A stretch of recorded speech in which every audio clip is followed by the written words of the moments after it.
Welcome to another episode of Whitetail Rendezvous, coming to you 6 days a week as we interview whitetail experts and hear their traditions and personal stories of the hunt. Learn more about the latest gear, discover proven tips, and the latest strategies so you can make your next hunt a success. Now, here's your host, Bruce. Hey folks, we got a new sponsor. It's called Buckwild Coffee. What's so special about Buckwild Coffee? Well, a gazillion people go to Starbucks every day and drink coffee. Well, why shouldn't Buckwild Coffee offer you light, medium, or dark roast with free shipping? All you have to do is go to whitetailrendezvous.com, go to shop, and order your coffee, and I'll ship it out for free. Hey, thanks so much for visiting Buckwild Coffee. The best brew in the West, the best brew around the campfire, the best brew in the hunting shack, the best brew anywhere. Buckwild Coffee. Get yours today. Whitetail Rendezvous is pleased to announce a partnership with GoHunt.com.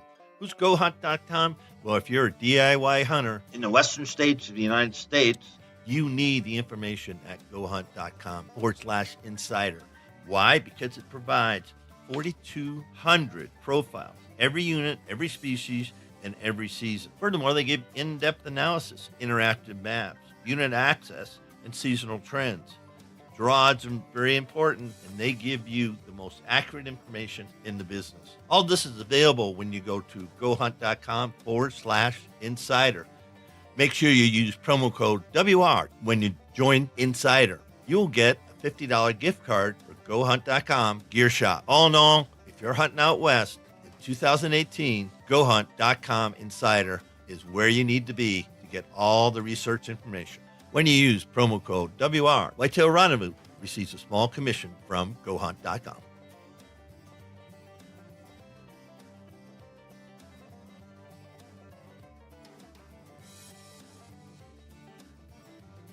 Welcome to another episode of Whitetail Rendezvous. And this is an absolute pleasure. I'm joining with Amy Ray. And if you don't know who Amy Ray is, you will by the end of the show. And she is the founder and CEO of Sisterhood Outdoors. And women are the fastest growing segment in the outdoor industries, all the industries. And Amy and her husband a few years back decided to do something about getting women in the outdoors. And so, Amy, welcome to the show. Thanks, Bruce. I'm glad I'm here. It's awesome. Well, let's just let the listeners know about Sisterhood Outdoors right off the get-go. Then we'll talk about how your husband helped you get into the hunting community, and then a lot of other things. And we'll just see where it goes. But please tell us about how Sisterhood Outdoors began. Well, we started with the dream of hosting hunts for women all across the U.S. And these hunts that we put together are bookings with outfitters who know we're coming. We're coming as a group of 4, 6, or 8 women. And what we wanted to do was empower women to feel comfortable in the world of guided hunts and learn something new and try different hunts. So our system or business is set up to make a comfortable environment. You book a hunt with us, you're going to be well prepared. It doesn't matter what your level of experience is.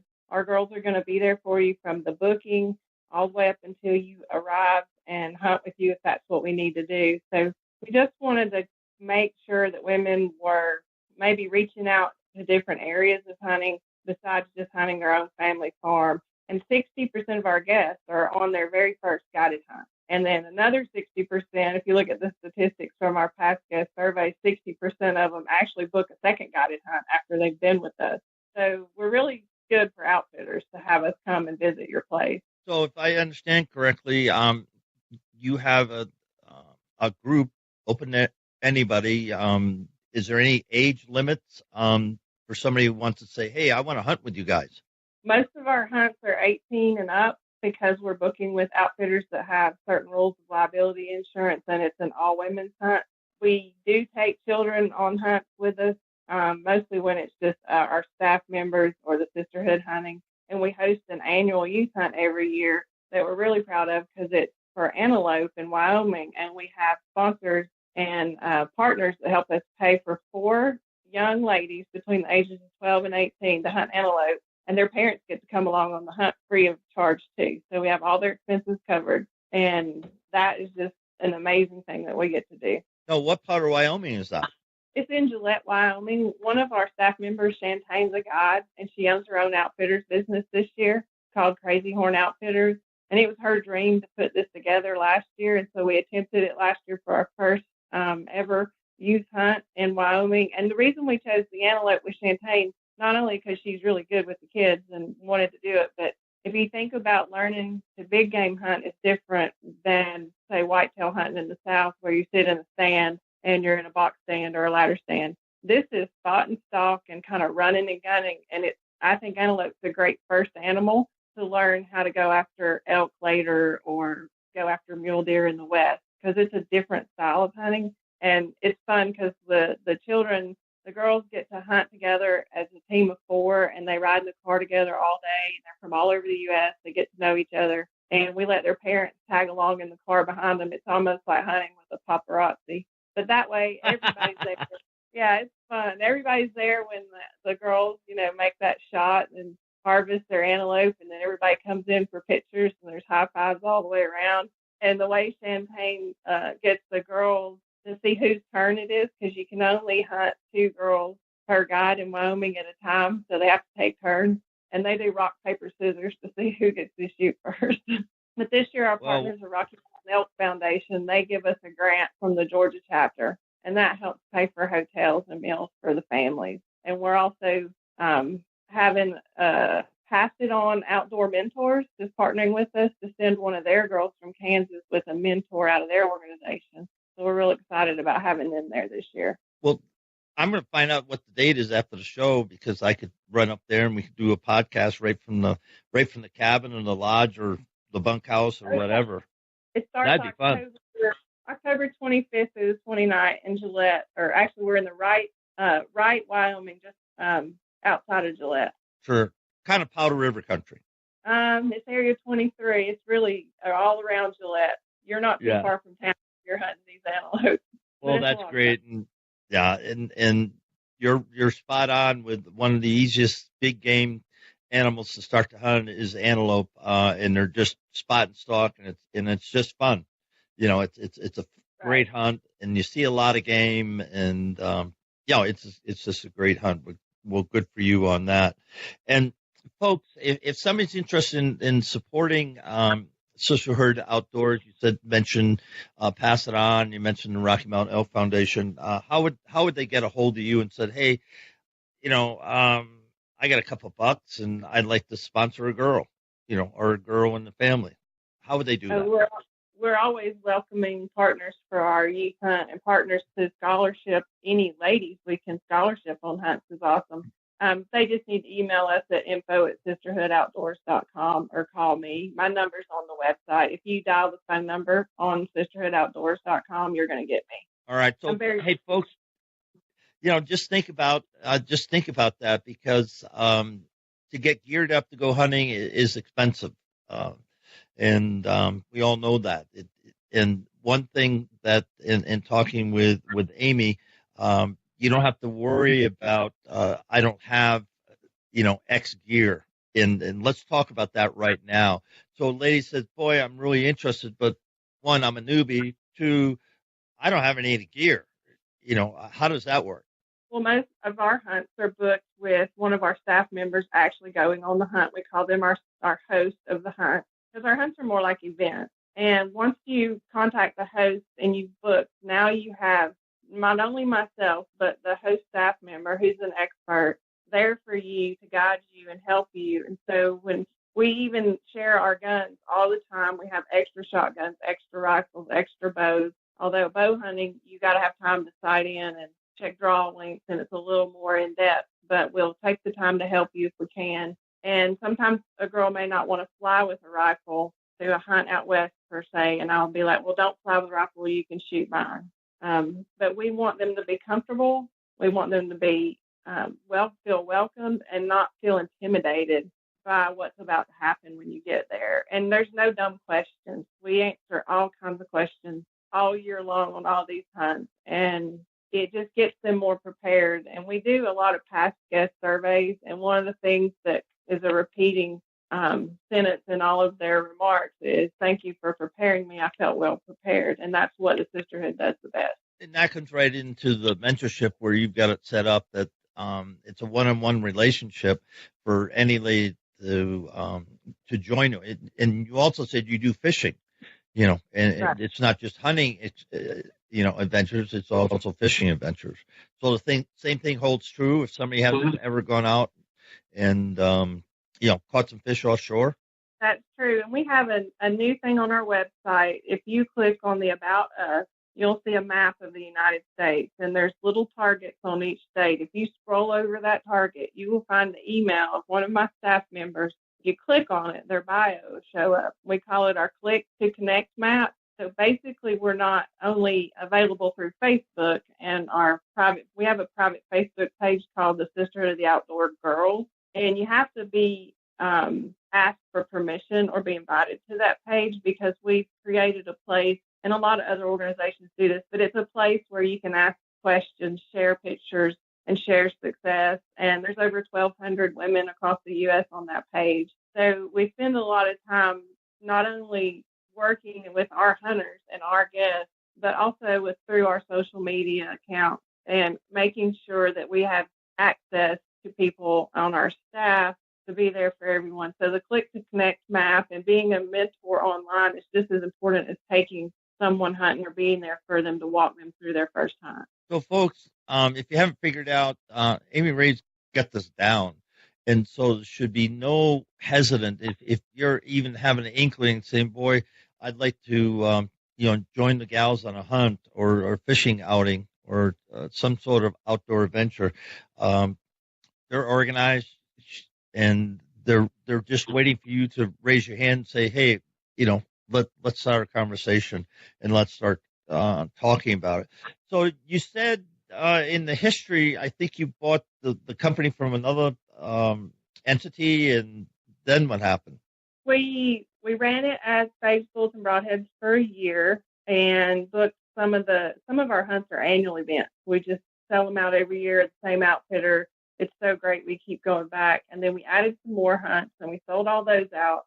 So I've worked with some mentors in the industry. And I think for that entire year, I was using, we would say, Babes, Bullets, and Broadheads, # Sisterhood of the Outdoors. So we called ourselves that anyway. So I just said, why don't we just rebrand it as the Sisterhood of the Outdoors? Because the name says what we are, because we are the Sisterhood of the Outdoors. So it was well taken in the industry. People love the fact that I didn't use pink and black and gray anymore in the logo. So I was like, okay, that's good.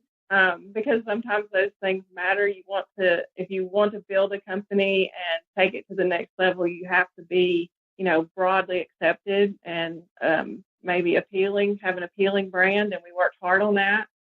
We stay true to our mission. We're not trying to be famous or get a TV show, but I'm not saying that, we'd ever turn stuff down. But I do what makes business sense and what stays true to the mission, which is to create opportunities for women to hunt, shoot, and fish and go outdoors and to be mentors. And what I found is that's very rewarding, number one. That's why my husband and I do what we do. It's the passion to be out there and to meet the people. But when you have a one-on-one encounter and you're there for that girl's first shot, and I know a lot of other mentors and people who do youth hunts will tell you how that just changes their life. But I like teaching what I know, and I'm not an expert, but I like being there to, share what I've learned with the next person. Maybe they'll share that with another person, and it sort of snowballs. And then you build this whole community, and it's just gotten to be an amazing journey. Might be a great way to put it. A lot of great mentors along the way, including Brenda Valentine. And my friend Karen Butler with Shoot Like a Girl encouraged me to get my pistol instructions license. So I think when you stay true to what you are focused on, great things happen. And that's sort of where we are right now. And it's only been a year since we rebranded to the Sisterhood of the Outdoors. So that's exciting that we've come this far. I have great partners in the industry supporting the Sisterhood of the Outdoors. We couldn't do it without them. But I've really studied the mentorship area, and I've really studied what makes an event, the trip of a lifetime, because women don't want to spend money away from their families. You think about a mom with 2 kids. She's going to spend her money on a vacation at Disney World or the beach, and it's really hard for that mother to take $1,200 to $2,000 or even more dollars and go by herself for 5 days on an elk hunt or an antelope hunt. It's a big family decision if, budgets are tight. So we want to create events that are inexpensive and over a weekend, straddle a holiday. We've kind of got a strategy in place that we've learned over 8 years that creates the best booking for the busy working mom or the single outdoor enthusiast that has a full-time job and wants to go on one of these hunts. So it's just been awesome. Well, let's talk about your husband. And a while back, he got you into hunting. So we got to go further back than that and talk about your hunting tradition. Was it you didn't hunt with your family, or tell us that story? I grew up I would call myself an outdoor girl from day one. I was daddy's girl on the farm, bush hogging, horseback riding. We boarded horses. I went hiking, camping, boating, skiing, fishing, all of that. But my dad and my grandparents were big hunters, but I never really went. He taught me to shoot guns as a kid. I had a BB gun on the farm. I shot revolvers with my dad sometimes. I think my papa taught me to shoot a shotgun. But I just never asked to go hunting as a teenager or a young girl because it never dawned on me to do so. But I was having so much fun doing all the other stuff in the outdoors and playing sports that it just wasn't on my radar. And I'm not going to tell you how old I am because back then it was Brenda Valentine was hunting, but the rest of us were still waiting on her to pave the way. It's just, so I got married and had 2 beautiful children, and my precious husband died of cancer when my kids were 8 and 13. So for 3 years, I was grieving. I was raising my boys by myself, which all you single moms out there, that's the hardest thing I've ever done in my life. And then I met Scott, who's my husband now, and he and I actually had a history. We dated in high school, and then we found each other again. And if you're going to date Scott, you better learn to hunt or you won't get to see him very much.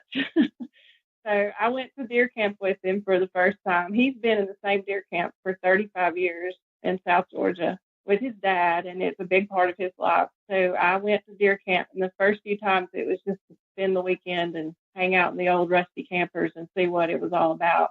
And I said, I want to learn to shoot and learn to hunt deer, but I'd like to see you kill one first and let me sit there while you harvest a doe and just see how I do. And that was an interesting first step for me because you don't know how you're going to react when you first see someone harvest an animal. And it didn't go as planned. He shot a doe. It got shot in the spine. It flopped around on the ground.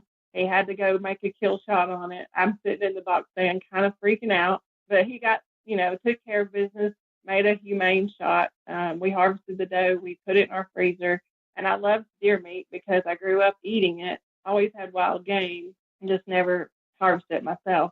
So after that event, I was like, okay, I'm ready. Let's buy me a rifle. Let's get me a hunting license. And oddly enough, I'd already had hunter safety classes because I'd worked for a mining company that offered them and I had taken it. So I didn't have to redo my hunter safety course. So he taught me how to shoot at the range. And then the next season, we sat in a box stand together in October during the rut. And lo and behold, a doe came out broadside at 100 yards. And he said, hang on, she's probably being chased. And a buck came out right behind her broadside, and I shot him, and he went down, and it was like, okay, I can do this. It was a big 9-pointer. We celebrated, and I tell him from then on, he created a monster because after that, like, what else can I hunt? And the next year, it was like, can I get a bow? Can I get a muzzleloader? Because I didn't want to not be in the woods when they were in the woods just because I couldn't bow hunt or muzzleloader hunt. And I wasn't really good at bow hunting because I just picked it up. But I went with my bow just to see the deer because being outdoors for me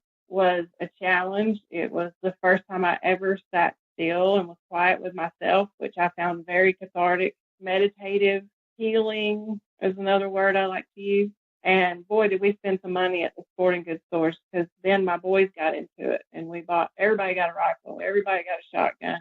He taught us all to hunt and fish and shoot, and kind of the rest is history. But he's always been my encourager. And after a couple of years of getting pretty good at it, this is a great story. my dad calls me and says, one of our elk camp buddies is not going this year. What do you think about going elk hunting with me? If I can convince my other friends, they can be a father-daughter, father-son hunt. And I almost wrecked my car on the interstate because I was so excited. So because my dad was taking joy in watching his daughter learn to hunt, and he wanted to share that with me. So when the opportunity arose, I got a spot at elk camp. I've had it ever since. This will be my 5th year. So that's how I learned to hunt elk. Whitetail Rendezvous is pleased to announce a partnership with GoHunt.com. Who's GoHunt.com? Well, if you're a DIY hunter, you need the information at GoHunt.com/insider. Why? Because it provides 4,200 profiles, every unit, every species, and every season. Furthermore, they give in-depth analysis, interactive maps, unit access, and seasonal trends. Draw odds are very important, and they give you the most accurate information in the business. All this is available when you go to GoHunt.com/insider. Make sure you use promo code WR when you join Insider. You'll get a $50 gift card for GoHunt.com Gear Shop. All in all, if you're hunting out west in 2018, GoHunt.com Insider is where you need to be to get all the research information. When you use promo code WR, Whitetail Rendezvous receives a small commission from GoHunt.com. Was going with my dad. This has been awesome. But now I've done pheasant, quail, rabbit. I've done it all. But you mentioned something. Game, I was going to say big game and duck hunting are the best. All right. I wanted to go back to a point, and pardon me for interrupting you, but you mentioned, the healing process and the cathartic of being in a deer stand or being in the Rocky Mountains, waiting for elk to bugle, and you're alone with yourself and your thoughts, and you're safe, you're secure, because you figured out what you need to do and how you need to do it.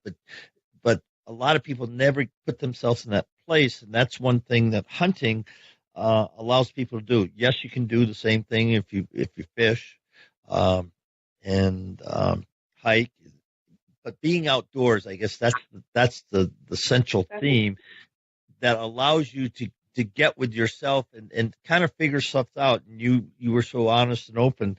It took you a while to grieve through when your first husband died. I mean, it took time. And I've had so many people on the show. I think of Bianca Jane, her humble hunt, and she talks about how hunting healed her from a lot of personal, challenges. And so let's talk about that, because I think ladies, it's the hunt, it's the adventure, it's the, adrenaline rush, all that. But there's also a beautiful part of hunting that people never see and never really talk about. So can you talk about that for a little bit? Yeah, personally, for me, I've really enjoyed seeing the things I've seen. And I'll sit on a mountain sometimes and think, golly, I'm over 40 years old, and I'm not going to say, hold on. And I'm sitting here. Like, how did I get here? But the greatest thing is the gratitude that I have for the wilderness, for the opportunity to hunt, the gratitude that I have for my Second Amendment rights and the freedom to harvest meat for my family. It's very gratifying to cook a wild game meal for your family. But I think for me, going from a new hunter and, of course, learning whitetail first, and then duck, and then turkey, I just cannot stop challenging myself. This year, I booked a mule deer hunt. It'll be my first mule deer. So another new. So I've done more new things in the outdoors in 8 years than I ever dreamed possible, thanks to the support of my family, my husband, and sisterhood. And it strengthens my heart. It builds my confidence. And I love sharing that with others. I don't always want to be alone meditating in the outdoors. I want to be with someone in the outdoors, and I want to share that with someone in the outdoors. And I think that sharing what you're doing, whether it's with your husband or with your children or with your father or with girlfriends, the sharing in the outdoors is what makes my heart happy.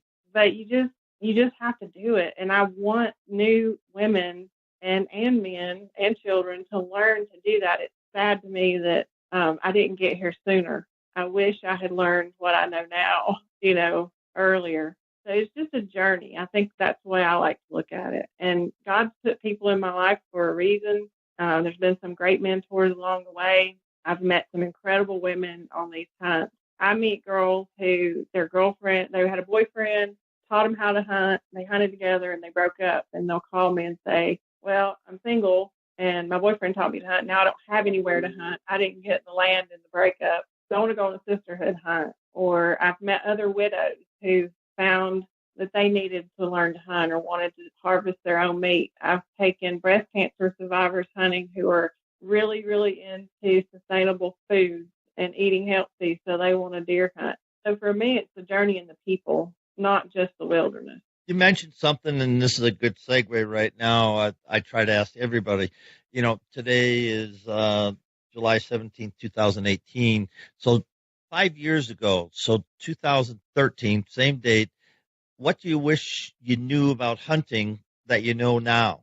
Knew about hunting that I know now. I think I wish I back then could have known how much of a personal journey being outdoors can be and how healing it can be and how much confidence you can gain by hiking over the next hill or finally sitting still and quiet enough to have that big buck you've been patterning and walk out. But I think that when you're a new hunter, and this is my personal opinion, but I had a hard time with decision-making processes. There was times when I would finally sit alone. My husband had kind of said, okay, I taught you how to hunt. Now here, go to your own stand.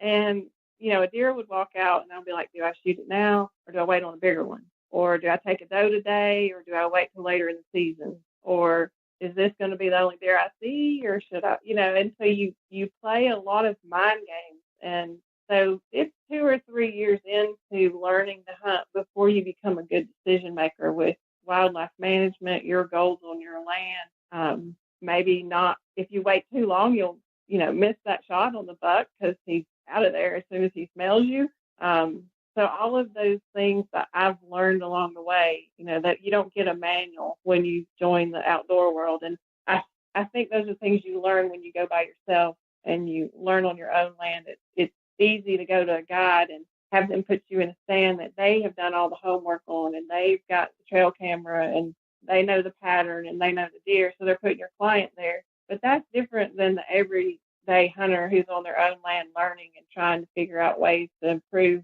wildlife and find out if you can make that shot or not. And I've missed. I used to tell everybody I'm the queen of misses. So I guess if I had more information early on, I might not have spent so many years playing mind games with myself and questioning whether or not should I shoot now, shoot later. And, you go back to camp and you're just like, I blew it. I missed him, or I let him get away because I waited too long, or I didn't take a doe today because I thought I'd did another hunt, and now next day you don't see anything. It's just all about the decision-making process. And thanks for that. And that's perfect of what you share with somebody that's new, because you can accelerate, their learning process so much more, and say, okay, here's the game plan, and you just run with it. And you've already, set the goals, because at every hunt I go on, I set my goals, and sometimes it means I don't come home with anything, and that's okay because it's my hunt. And Brenda Valentine told me that way. She was one of my first 10 guests on the show, and she said, Bruce, just remember, it's your hunt. It doesn't matter the size, it doesn't matter anything. It's your hunt, and it's your experience to live and to build those memories. And so make it that way. And so many times, unfortunately, in the hunting industry, it's, oh, why'd you shoot a doe? Or, gee, you let your kid shoot a spike buck, or whatever, and our own worst enemies in social media is not friendly at sometimes, and it just gets it's wrong. So if you're doing that, please stop. Just don't become a keyboard warrior, or keep your opinion to yourself and celebrate the hunt, because we're all hunters and we need everybody to pull together as hunters, and you just celebrate everybody else's win, everybody else's success, everybody else's hunt. And by doing that, I think we'll be a stronger community. There'll always be Ford and Chevys and Remingtons and Winchesters, and you're always going to have those discussions around the campfire. I get that. But let's celebrate exactly what Amy Ray has shared with us, what hunting really means when you get down to the heart of the matter. Your thoughts on that? I think that one of the things I try to teach my staff members as a leader with the Sisterhood of the Outdoors is that we can never forget where we came from. And I was with Brenda Valentine at NWTF at a seminar she gave this year, and she actually let me speak, and I was so starstruck I barely could talk. But, I mean, she paved the way for other women. She wore, Army camouflage and fatigues when there was no women's camouflage. She is, somebody I look up to and would love to be like, because I don't think that's possible. But, now and even in the 8 years that I've been in the sport, and I never forget where I came from. I always remember what it felt like to be a new hunter. And I would encourage every new hunter out there not to give up and to keep going. And I would encourage the seasoned hunters to be proud that there's a new hunter, because we have to be part of the equation to save our lifestyle and save the wilderness, the conservation efforts. And that's something the Sisterhood's all about. I'm going to wrap up the show and ask you just to kind of recap what Sisterhood of the Outdoors is, the type of ladies that you're looking for or would welcome, and then we're going to close the show. Well, the Sisterhood of the Outdoors mission is to empower the next generation lady hunter, and by that we just mean everyone's welcome.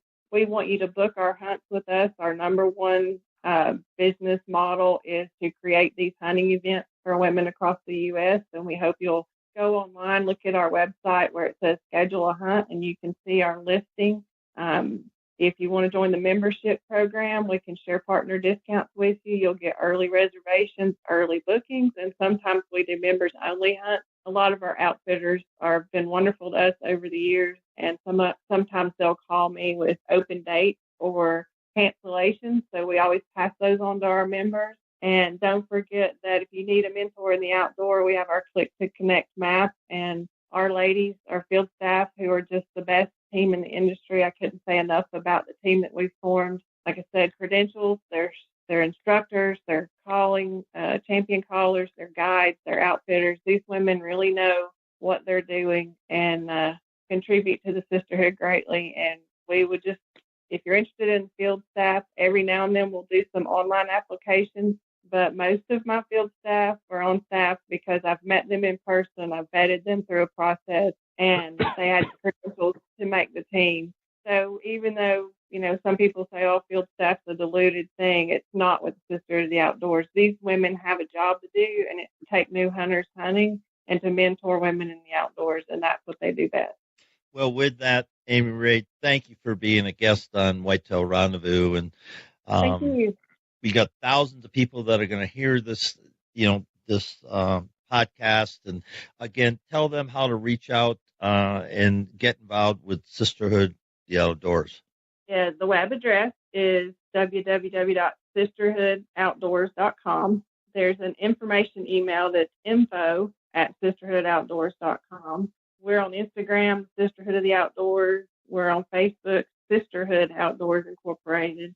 And if any of you women want to join our private Facebook page, you can request to join there, and it's the Sisterhood of the Outdoor Girls page. And with that, we're going to say thank you, Amy Ray. It's just been a pleasure visiting with you this evening, and wishing you all the best. And let's stay in touch, because I look forward to doing some things for you guys down the road as things develop over here at Whitetail Rendezvous. And you're the type of organization that, whatever I can do, I certainly want to help you. And that goes for your pro staff. And you've got an open invitation for your pro staff to be on the show. And all they have to do is email me at whitetailrendezvous@gmail.com.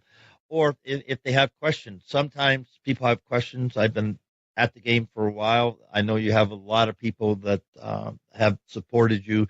And if you have gals that have some questions about Colorado, because this is where I live, and hunting North America, I'd love to just make myself available. Well, I'll be in Colorado for 2 weeks in October chasing elk and mule deer. So come see me in Meeker. I'll be in my tree stand in Wisconsin chasing running buck. That's one thing, folks. It's really funny. I live in Colorado. I've hunted Colorado for many, many, many years, and now I spend because of the show.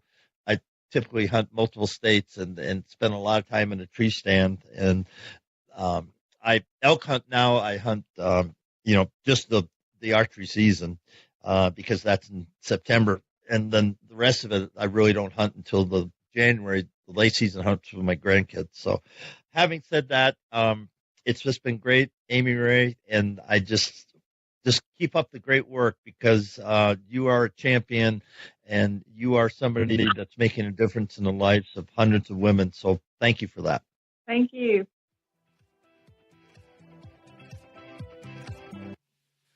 Next up on Whitetail Rendezvous is Scott Haugen.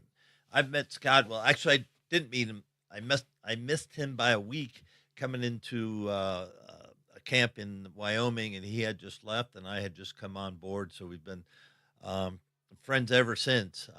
That connection up at Center of the Nation Outfitters, Guy and Shanna Howell up in Wyoming.